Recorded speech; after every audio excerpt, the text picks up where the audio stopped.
maintenant une parenthèse culturelle avec vous, Amo Benevege. Bonjour à vous. Bonjour Nabia. Merci d'être là. On va débuter avec de la littérature congolaise. Absolument, avec pas n'importe qui. Elle s'appelle Lilia Bongi.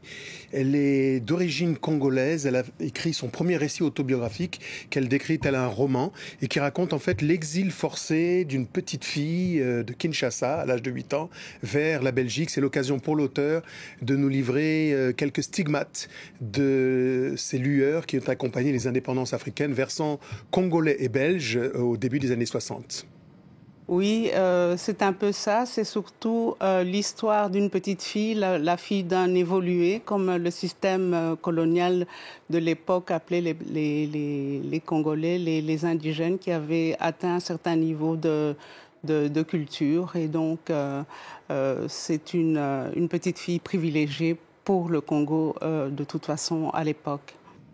Voilà pour cet extrait, l'intégralité de l'émission, c'est aujourd'hui même à partir de 17h15. Amo Bel, rendez-vous est pris. Place à de la musique maintenant avec une star du rap africain. Mais ce sera le colistier de Lilia Bongi, ce sera le deuxième invité. Donc lui, c'est une star du hip-hop africain. C'est un militant engagé notamment au cœur d'un mouvement qui s'appelle le Ballet citoyen, qui a accompagné les convulsions qui ont secoué le Burkina Faso et qui ont favorisé une transition.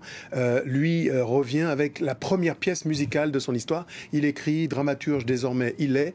On regarde un extrait de ce que ça donne, c'est Smokey.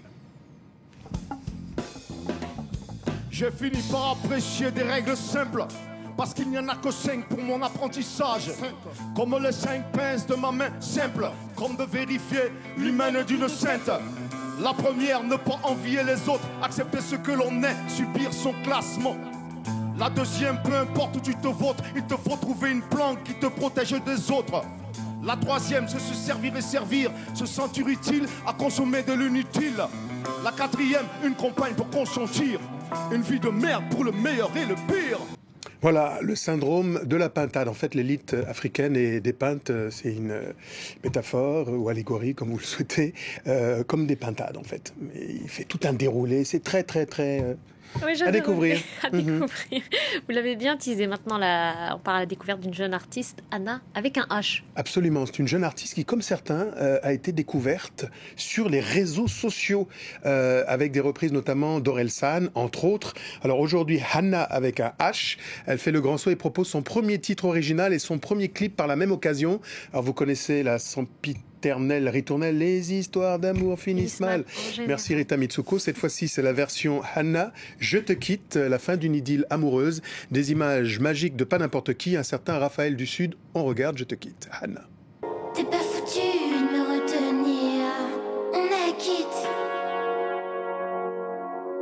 Le pull que t'as laissé, chez moi plus le passé. Je sais c'est insensé, mais je ne le quitte jamais. Tu m'as laissé filer comme la fin de l'été, comme un soleil couché. Je te quitte. Et quitte à ce que tout s'effrite, je vais tout salir, tu le mérites. T'es pas foutu de me retenir, on est quitte. Je t'aimais, je te quitte. Voilà pour Hanna avec un H à bien prononcer. Toute cette fin de saison sera consacrée aux jeunes pousses émergentes, les jeunes artistes qui ont pendant, on va dire 1 an et demi eu du mal à exister. Et donc ce sera l'occasion, autant sur le versant littéraire que musical, de leur tendre une lucarne de visibilité. Ce sera le cas très prochainement. Un coup de projecteur nécessaire, vous avez raison de le souligner. Après ces 18 mois, on va se quitter. Après, vous ayez révélé votre coup de cœur de la semaine. Alors lui, c'est un phénomène phénoménal, hein, répétition répétitive. Lui s'appelle Kaya Oto.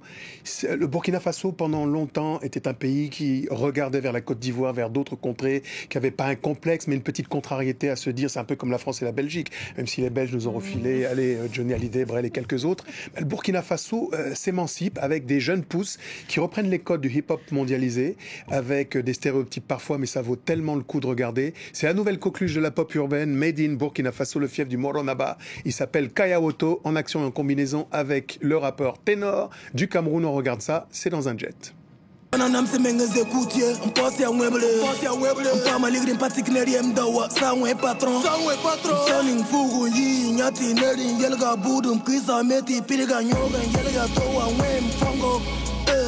Boko kantalte duna vima ya puri ya koblo Nasara kisa kui ma yal zimas ma korburo Tinyul gumrama katen kom ligri sa wer zodo Pangse wende wen ria nemdo Parle maquillage zemdo wa ankari lo nere pera pose Ligi ninga phone body na realize reva pera pose Me yitim boda yela wa katen ninga na teste ligri panga Mbasa mbeni komprime mamzuza betipula na satenga Voilà, tout est réuni, le bling et tout le reste des stéréotypes. Alors peut-être sera-ce l'objet d'une thèse d'anthropologie musicale, du bien fondé de la mondialisation à travers la clipologie made in Burkina Faso. Vous avez 5 heures. C'est parti. Merci Amobé.